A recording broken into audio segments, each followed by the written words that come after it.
I'm Annie Dickerson, and I wanted to welcome you to this episode of the Life and Money Show brought to you by Goodegg Investments. This episode is a very special conversation indeed. If you've ever been on the hamster wheel of working long hours with a long commute on top of that while craving more time with your family, this is the conversation for you. Maybe you wanted to quit your job and start your own thing, but it's scary. Maybe you're not sure exactly how those pieces will fall into play or even where you're trying to get to in the first place. In this conversation, I sit down with Whitney Popa.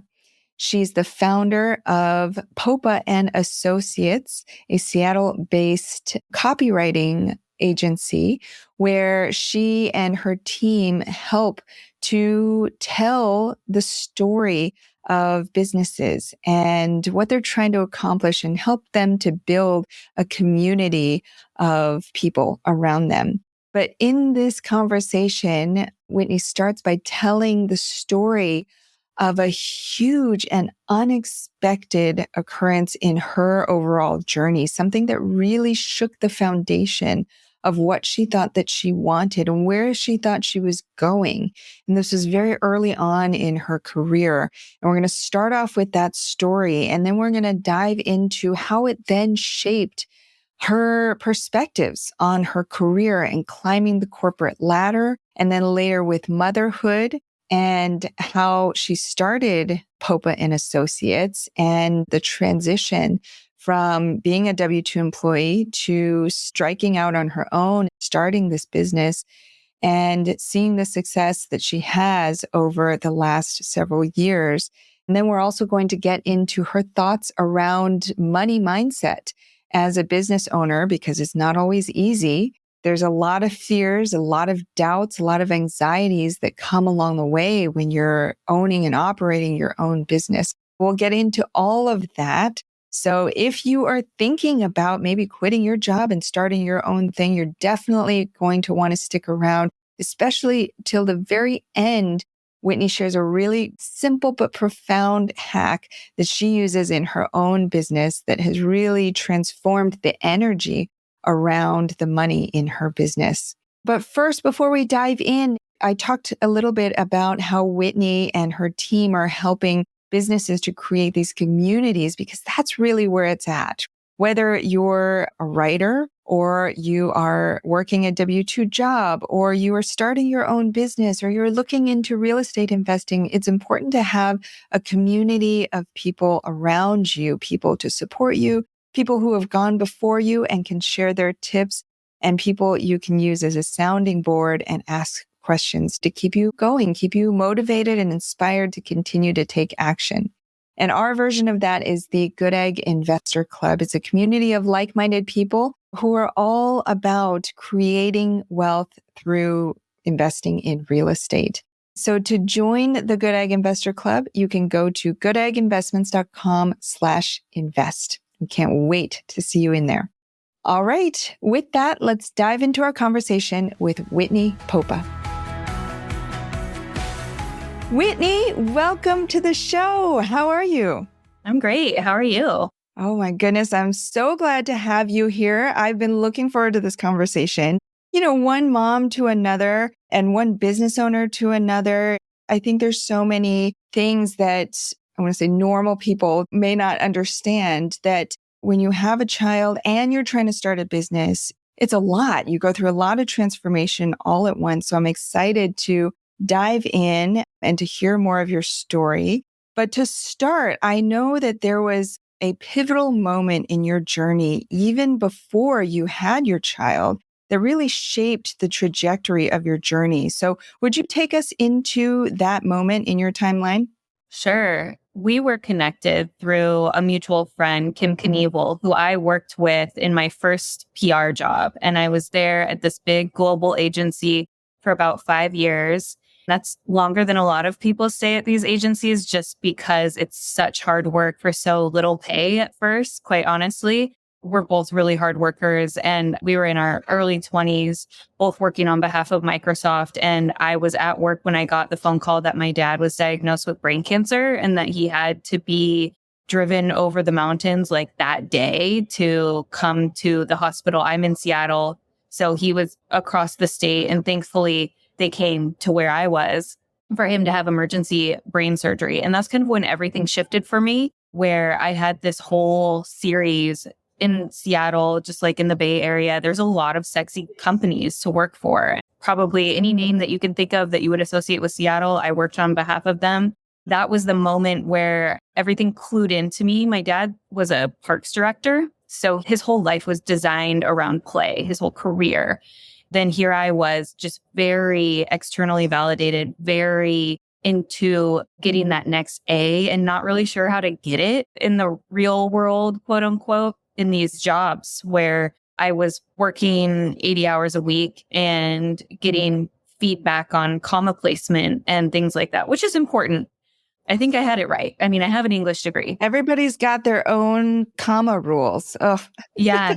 I love an Oxford comma. So me too. there's that. But in that moment and how my team at work and HR and everything handled the next year of my life was really eye-opening for me as to what I wanted in my life and my business. And I always kind of went back to my dad in his job. He was the director of parks for the city of Richland in Washington State. He had a cute little house down the street from his office. He rode his bike to work. He came home for lunch, made himself a bratwurst, rode his bike back home. And I always thought that was cute and idyllic. And I thought that would be cool for me too, but I didn't necessarily believe it could be for me. So after that moment, he died 2 years later after a really tough battle with brain cancer. And in that time, I was 24 when he got diagnosed, and I really got to see where I wanted my life to take me. And it wasn't until 5 years later when I was pregnant with our first child and still working for all these sexy companies, doing PR and social media, that finally an opportunity was presented to me to just quit my corporate career and start that life. So I always say that my dad's situation, my dad's cancer started the journey for me, like the intention in my brain in a very real way. And then my son kicked me in the uterus to make it happen. And I showed up. So the client that started my business is Sur La Table, which is a really cool cookware company that's based in Seattle. And if they hadn't invited me to their office, like 37 weeks pregnant and fully aware of my big belly and asking me like, when can you start? Where can you sign? What's your LLC? I wouldn't have done it. I wouldn't have had a business plan. I wouldn't have taken the steps to really thoughtfully quit my job. That's just not how my brain works, but that's a lot of how society told me I needed to be. So I would have been stunted in creating a business had it not been presented to me in the way that it was. And I do believe that that process of me being pregnant, having this corporate job that I was commuting an hour each way to, and visiting daycares on my lunch break, and hearing that they had more time off than I did, it just wasn't making any sense. Then the stars kind of all aligned, starting with that intention when he was diagnosed, to just be like, I don't want to have my life be so hard in this way and be unfulfilling. I want to be with my kids. I want to show them a life that, like my dad showed me, of riding his bike to work and back and having that flexibility and that beauty, which you can do working for someone else. For me, it had to be not working for somebody else, but it can look all sorts of different ways. So those two things were really in parallel on the same path to getting me where I am today. And now I have a communications consultancy, a small boutique copywriting agency in the Seattle area. And then I also started an independent press for West Coast writers and artists. Wow. Well, there's so much to unpack there, and we're definitely going to get into the different parts of your story. But first off, when you were talking about the 80 plus hours a week working on behalf of these companies, I can definitely relate. I worked at an instructional design agency many years ago, and I remember there was one point I was so busy, my workload was so heavy that I had to go out at one point to buy myself like a cup with a straw, just like the one that you're drinking from now. I had to buy myself one of those because my water bottle, which was one that you had to unscrew the top for and drink and put your head back to drink, I wasn't drinking out of it all day because it would take too long for me to take my eyes away from the screen, take my hands off of the keyboard to take a drink of water. That's how dire it was. Yeah, rough. Yeah. And you'd think that that would be my wake up call, but I kept going. And you mentioned chasing that next A or trying to figure out how to get that A in the real world. It sounds like you were probably pretty successful, pretty on top of things growing up, and you had a vision for this career that you wanted to build. Would you say that's true? Yes, I had a Pinterest board called Corner Office. I got 2 Bs, report card Bs in my entire academic career, and I am talking about them now. They are still like in my brain of things that I don't like. Yep. The 1 C+ I ever got is always stuck up here. Yep. So you were on this track. You had been brought up. You were like, okay, I'm going to make a big name for myself. I'm going to get that corner office. I'm going to do all the things right. And it sounds like that unfortunate situation with your father was almost a gift in hindsight, even though it must have been very, very difficult to go through that, to watch him go through that, the pain of it. But like you said, it set this intention, it planted this seed in your mind that, wait a second, is this really the track I want to be on? Or do I want a different life? And on our previous episode, we actually talked about this concept of subtracting from your life because we're so ingrained to keep adding. You know, when you have a challenge, it's like, what new tool, what new app do I need to add into my life? And sometimes it's about taking away. And it sounds like maybe not immediately, but in the years following your father's passing and with the birth of your child, you started to kind of whittle away at the essence of what you truly wanted. And that took you then to that first client. So I want to hear about that story because I know that that journey to go from quitting your job to getting your first client is huge. And I'm sure if the listener has a job right now and is thinking about quitting, that's a huge leap. It feels like you're going to walk off a cliff and never make money again. You got to figure out your own health insurance. You got to buy your own computer. There's so many things. So tell us a little bit about how you navigated that transition. For me, one of the things I always knew, so even at that first cubicle, and I'm very woo, so I sat at my cubicle once in the beginning of my career and I felt like I just had this channeled message of where my career was going to go. And I wrote it down on a sticky note and it said agency in-house, which is essentially I was at a PR agency working on behalf of clients. In-house meant that I was going to become the client. I did that at Nordstrom. So that was my next job. Once my dad got sick, I was just like, I'm out of here. They treated me really poorly. They were very awkward and clunky. And a lot of people and things are, it's not specific necessarily to them, but it was time for me to go. So I took a year applying and finally getting my dream job at the time, which was at Nordstrom. I spent 2 years at Nordstrom. So on that list, I had agency, in-house, startup, consulting. And after Nordstrom, one of my former managers at that first PR agency told me about a job at a startup that was not necessarily a full tech startup. It was more consumer tech and cooking and at Pike Place Market. It was very exciting.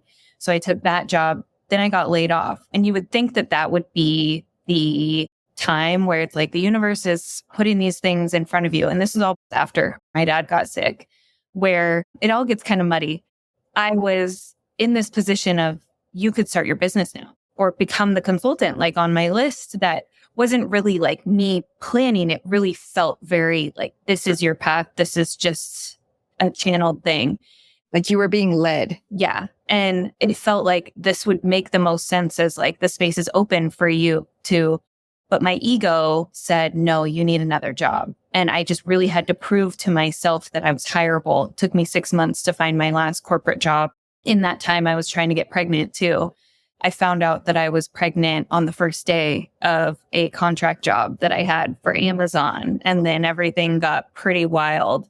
So even in that gap time of those 6 months where I could have started something, I didn't because I needed it to happen backwards, I guess. And your question about the listener, I do believe that it starts with that intention. Like I mentioned, the 5 years prior of knowing this is my path. but releasing the how of getting there, of here's the obvious gap where you can write your business plan. You have time to do that. I just am not built that way. I had to have it be really hard, I guess, and have the client present. I'd always dabbled. I call it cheating on my boyfriend. So I'd be cheating on my boyfriend with like these side clients, these side projects to really show myself not only creatively that I could do things. I would write video scripts for videographers or do some tweeting on behalf of an executive, little things like that, that really showed me this is possible for you. But it wasn't until Sur La Table called me into their office. And the advice that I could give to people is find a few safe people that you're willing to say, hey, I'm seeing that I can do this job in a bigger way from home or whatever your goal is. Like I can see that I could create something out of these skills and gifts that I have that is less contained and confined by somebody else's expectations. Then they're going to go out and share the message for you because people really do want to champion you and help you get there. So the reason Sur La Table called me was one of my good friend's boyfriends.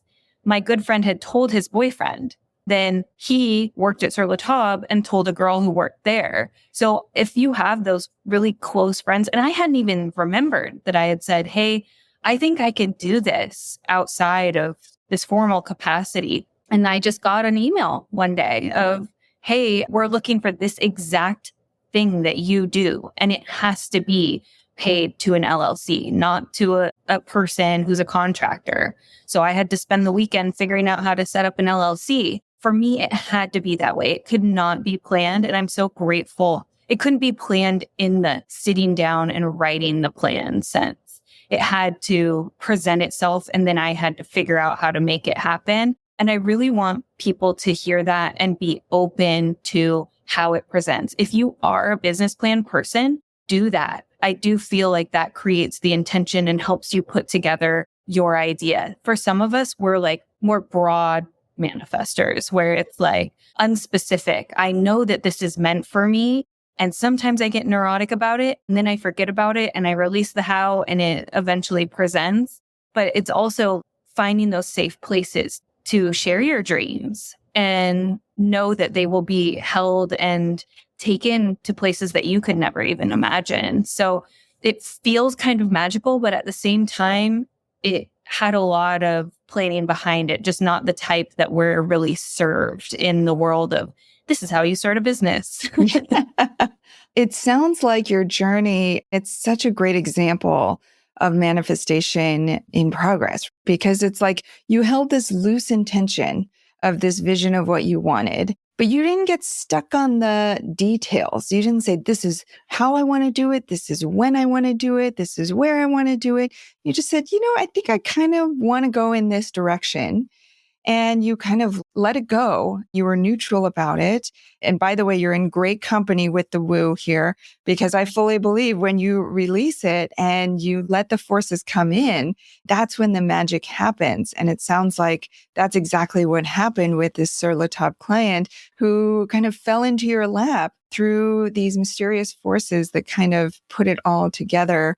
So the timing was interesting though, because this was when you were very pregnant. How did that go? So were you about to go out on maternity leave or? Yes. Okay. And I didn't even have maternity leave. So the way that my last few jobs worked is I had that unemployment gap. Then I actually got a contract job at Amazon filling in for somebody else's maternity leave. I found out I was pregnant on the first day of that job and I was freaking out. It was a 6-month contract that I knew would end. I had some conversations with recruiters there about getting hired on, but of course I was miserable there already. So it didn't feel like a long-term solution for me. I had that background at Nordstrom, more consumer-driven things. That's more of my passion anyway. So I started applying pregnant to full-time jobs and got one at a big salon and spa chain in the area and hid my pregnancy from them until I couldn't anymore.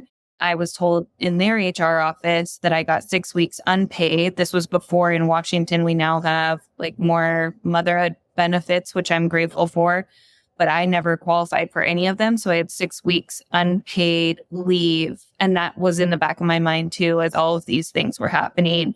And it was great that I was pregnant because my boss was very stringent as far as butt in seat. And it happened to be a day where she was out of town. So I was able to go to the Sur La Table offices in the middle of the day to meet with them. Otherwise, she totally would have been on to me. It would have been very weird. Thankfully, because I was pregnant, I probably could have said I had a doctor's appointment, but I'm a radically honest person too. So it would have been like, I would have just felt so awful. But yeah, I think I was 36 or 37 weeks pregnant. I even said to them, because we're very used to being discriminated against as pregnant people for so many different ways.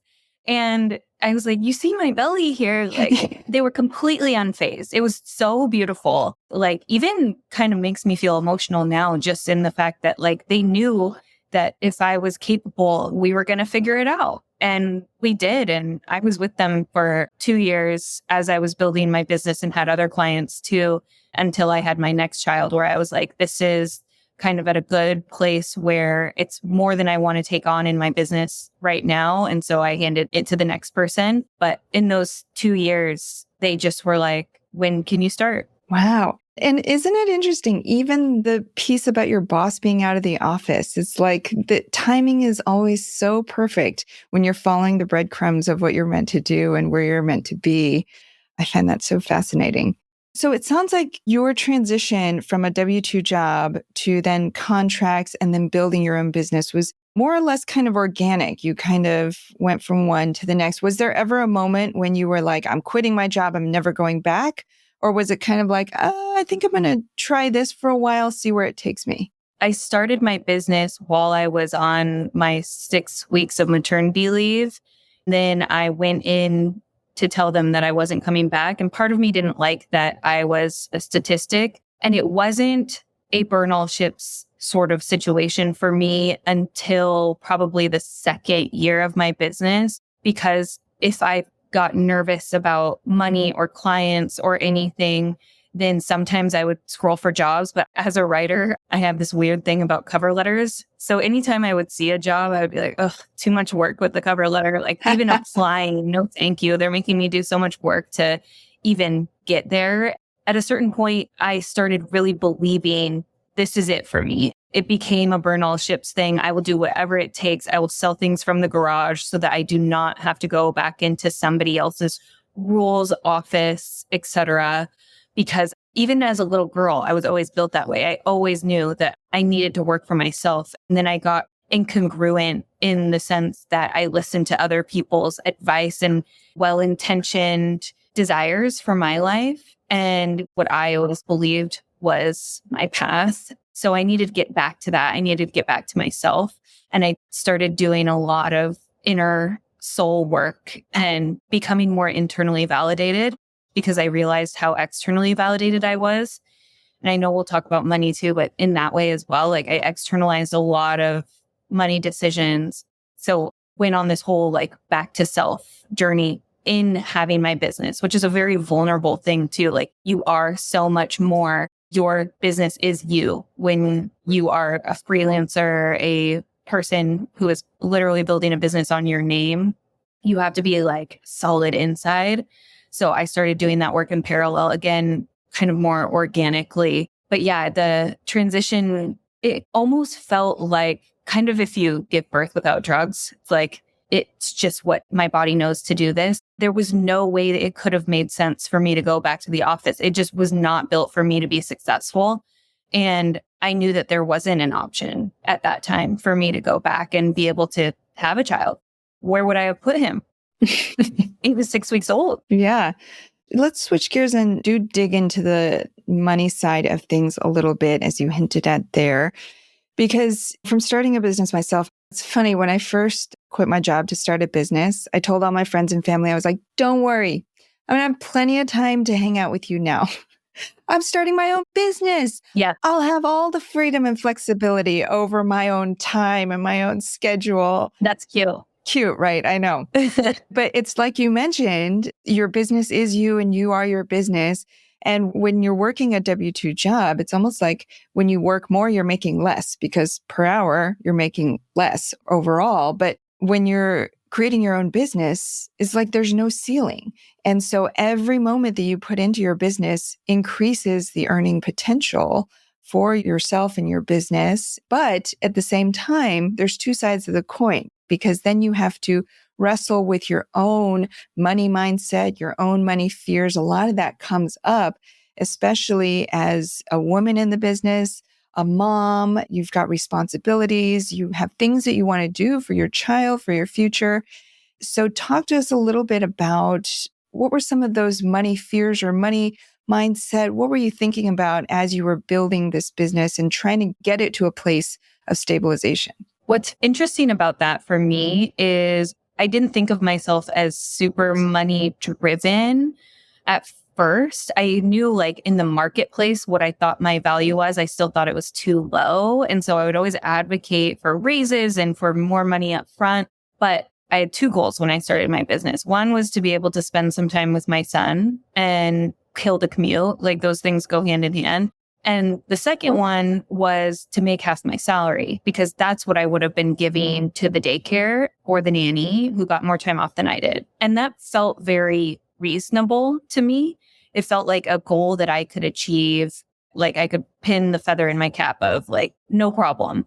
And I think because I made myself some achievable goals, they were easy to blow out of the water, because that first year of my business, I made more money than I had ever made in a corporate career. Wow. And that really showed me that this is possible for me.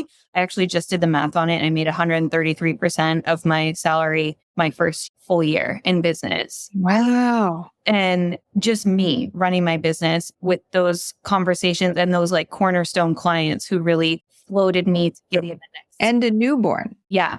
And thankfully, he was very easy. I mean, I would be on calls and he would be nursing. He would nurse and sleep for hours. Oh, what a dream. Yeah, newborns, they are difficult in their own ways. But like, if you have a busy brain, they're very understimulating. So I knew that I couldn't just like have a maternity leave where you go from 100 to 0. I mean, I still watched all of Friday Night Lights all the way through, but I still also needed to use my brain. And my husband went back to work a couple days after my son was born because he was new in his job. So we were very isolated. And if I hadn't had my business, I wouldn't have survived that, because I needed my brain to be working on some other problems other than like, my body's not mine anymore. What are my boobs doing? The next poop, the next feeding, all of that. It just is a little too rote for me. And I do believe I'm built to be a mother, but I also need to use my brain and contribute to my family in ways that are financially successful. So that first year of being in business really gave me motivation to know you're on to something. This is good for you. And then during COVID, my income was slashed because all of my clients, which are more consumer lifestyle driven, were tightening up budgets. So then I had to figure out new ways of bringing in income and how I defined abundance. And that's kind of where my journey to redefining abundance and selling things out of the garage, literally, so that I could not take on another job, because I knew that wouldn't be good for me, like in any sense.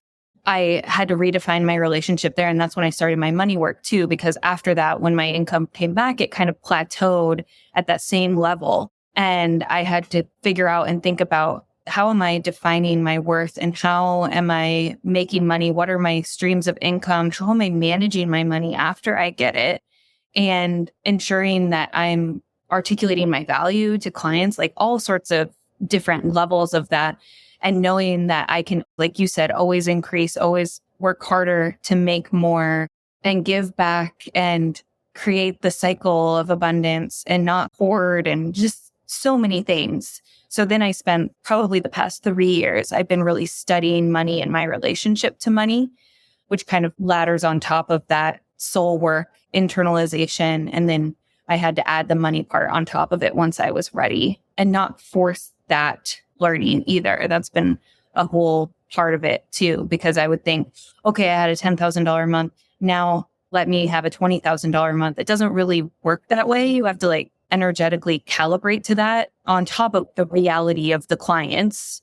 But I wasn't there yet. You can't just decide. I've made a lot of decisions that have come to fruition, but it doesn't just change that quickly unless you have mechanisms in place, like the energetics ready to receive that amount of money and know what to do with it. So I don't know if that answered your question, but I kind of went around about money. Yeah, it sounds like you've been on this whole journey to excavate. And that's the beauty of owning and building a business is it brings up all of this stuff that you've been carrying around. Often when you're working a corporate job, it's easy to put blinders on and just clock in, clock out and keep going day after day, year after year. But when you're faced with building your own business, you have to examine every corner and look at everything, no matter how hard it is. And it sounds like you've really been doing that work. And I think one of the hardest things is to separate your idea of how much money you're making with your worth as a human being, as a person, as a mom. And there's so much baggage that so many of us carry around that. I'm curious, before we kind of move into the final part of our conversation, to bring it back to where we started with this journey. I've heard many times, and I've experienced this myself, that business is a spiritual journey. And I know it's been a big part, everything that you've experienced, but how big of a part do you think that your father has played in all of this? I mean, I can imagine him up there riding his little bike and watching you going through all these things, but I imagine you must feel his presence as you're navigating these different challenges. Oh, hugely. Yeah, I ask for it too. So even on the way to my first appointment of the day today, I asked him out loud. My sign for him is an eagle. So I asked him, okay, show me. I'm doing some really big soul work this week. So I asked him for an eagle to show me that I'm on the right path and that he's with me. And that's fun. Sometimes I need it because my brain gets so full where I just need that visual. But I do feel all the time that he's with me. I do feel like that was totally guided. My son is very much like him. So my son kicking me in the uterus is essentially my dad being like, okay, it's time now. Before he died, he told me to never lose my writing. And of course, I promised him that.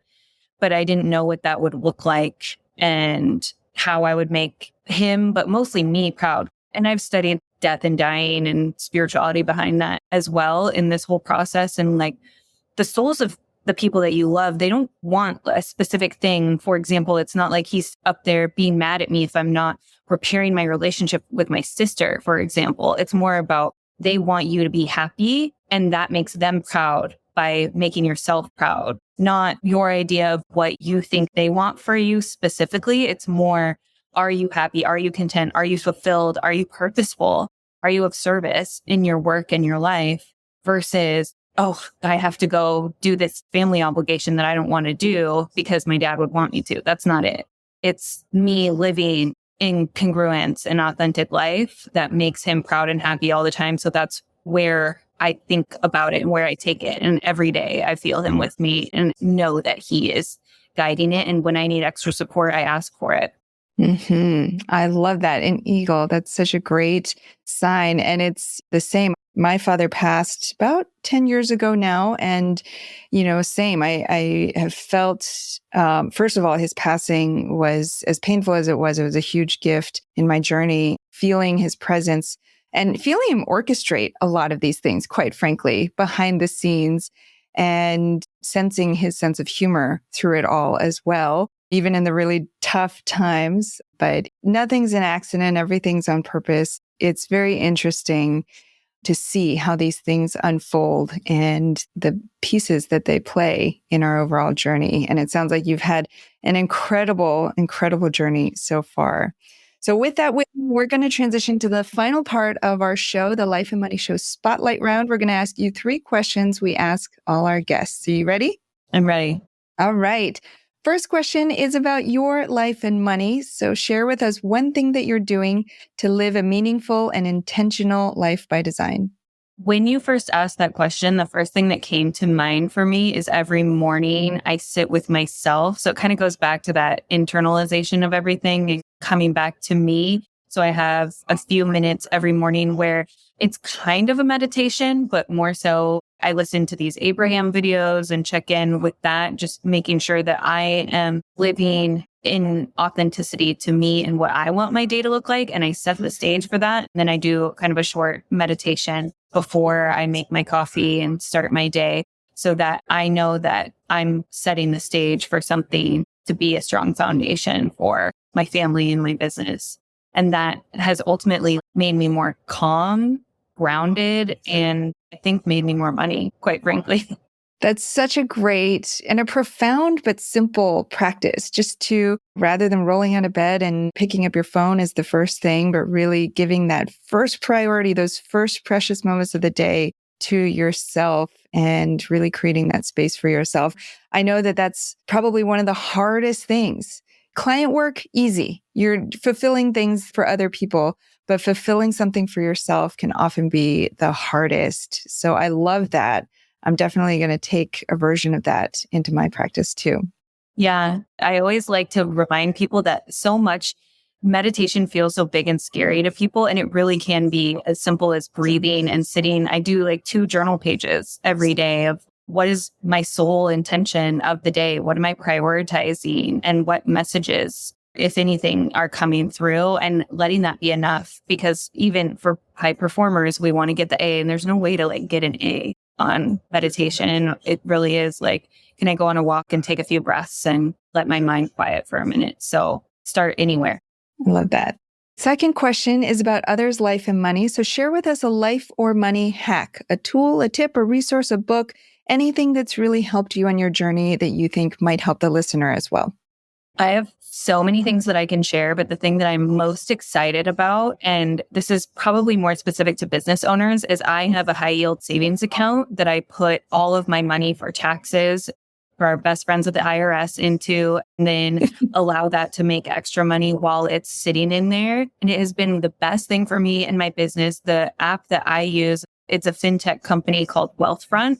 They're actually backed by a bank right behind me here where I'm sitting. So I knew that they were legit, and it's an easy swipe right from my main bank account, and you can automate it. But I sometimes have projects where I make more money. So I take 30% of any check automatic deposit that I get and put it straight into that high yield savings account, which I have a 5.5% APY on right now, which is really good for the market.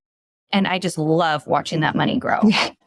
I'm already allocating the stuff that's not going to the IRS. I'm like, all right, here's where I'm taking my best friend for our 40th birthday 40th birthday is in a couple of years, because I'm building up that egg, and it's so easy to see right there in that account. And I just love that they've made it so easy. I'm in year 7 of my business. I just had it sitting in my business checking account, but it wasn't making me any money. And now it is. And that's really exciting for me to see and to be like in that power with the swipe. Yeah. Oh, the power of the swipe. I love that. Sometimes it's just the simplest changes, just a small thing that will make such a huge difference. And so I'm so glad that you shared that. That's a really great hack. All right. Third question is about life and money in the world. So share with us how you're helping to make the world a better place, whatever that means to you. I briefly mentioned my independent press that I started. And again, another channeled message. My dad told me to never lose my writing. And I kind of channeled this small booklet that makes a big difference. I don't want to call it a small thing. It's physically small. It makes a big difference. And I wrote a little book called A Wave Called Grief. It's what I needed when I was going through everything with my dad. When I sell a copy on Amazon for anywhere that's a big bookseller, I make $2.78 per book. I am not making a ton of money on it. And the intention is that all of that money goes back to buying more books and going to more places to help more people, because I love the idea of thinking of how money can really be a tool and serve so many people. And even when it's little bits, I'm hoping for volume at some point. Maybe Oprah will put me on her list. But in the meantime, I'm seeing grief groups, and I'm going out in the community and giving it to gift shops to sell on consignment, and using every single penny to pump back into doing more of that to help more people. So it's probably not an answer that you were expecting, but I've been thinking a lot about this little booklet and how it's meant to serve people, and that every amount of money that I make from it just goes directly back into helping more people. And whenever I discover other businesses like that, I'm so eager to support them because I know how it feels. Mm-hmm. And that's the key, right? You've been through this experience, you know how it feels. And this channeled booklet came through your experience at a time that was really raw for you. And it's your effort to give this back to the world. I think that's such a beautiful thing. So I'm going to ask you in a minute how people can get a hold of that. But before we do that, the final piece I wanted to ask you was not only how can people get in touch with you, but we talked about a little bit of your writing, but I know you do even more than that. So share with us a little bit about what you do at your company, Popa and Associates, and how you can help people, and then tell them where they can go, not only to get in touch with you there, but also get a copy of your booklet. Sure. Thank you for asking. My copywriting agency, Popa and Associates, is popaandassociates.com. We focus on West Coast and Pacific Northwest lifestyle businesses and writing for them. My life mission, which goes into these two companies, the thing that we do at Popa and Associates for businesses is help them tell their story. And then we put it in these places where it matters. So we rewrite websites. We write websites from scratch. Then we take that content and ongoing content, make it into blogs, newsletters. We write social media captions. So all that high touch point writing for people. And the ones who come to us the most are very heart-centered, consumer-driven businesses, hospitality, food, lifestyle. And I've had all sorts of things from baby deals companies where they share daily deals for kids items to resorts in the San Juan Islands and everything in between. We first start with identifying your voice and then building stories around that really resonate with people so that they want to know, like, and trust you and purchase from you, whether that's come and stay at your facilities or buy your products. And it's really a matchmaking process too, where if you're not the right match for us or vice versa, then we want to make sure that we're really the right people for each other. And I've expanded my agency from being just me to now 4 writers who really understand how to tell stories well. And we're very driven in that way. So if anybody listening has stories that they want to tell and they feel like, I just don't know how to help people understand what I do and how I do it in my voice. If writing is just not your forte, then come to us at popaandassociates.com and we will help you. Then the other arm of my business, the independent press, is for me to not only tell my stories in a more creative way, but to provide a platform for others to do the same. And that is where you can find the booklet. The company is Our West Press, ourwestpress.com/books is where you can find the book. All of that is in all of my links on everywhere. And I'm just at Whit Popa everywhere, every social platform, because I am a recovering social media manager, which is why I don't do social media management. We write captions. So we just keep it into that. We keep it in the storytelling fold, but I still keep my finger on the pulse of what's going on in social media and how we can get your story out, whether that's through influencers and very localized PR and mostly that story-driven content on your website through the landing pages and blogs. Amazing. Well, Whitney Popa, mom, writer, entrepreneur, founder, and business owner at Popa and Associates. Whitney, thank you so much for being here with us and our listener today. Thank you, Annie. This has been so awesome. And I really appreciate you sharing about your dad too. It's a club that really sucks to be in, but is also comforting in finding others. So whenever I feel a connection with somebody else, it's always like, oh, you get it because you've been there too. Mm-hmm. And that's tough and also awesome. Yeah, I agree. Thanks for creating this platform too. All right, that's our show for today. Thank you so much for listening to the Life and Money Show, the show all about helping you to create a meaningful and intentional life by design. Till next time, remember that your financial journey is a lifelong adventure, and we're here with you every step of the way. Thanks for listening.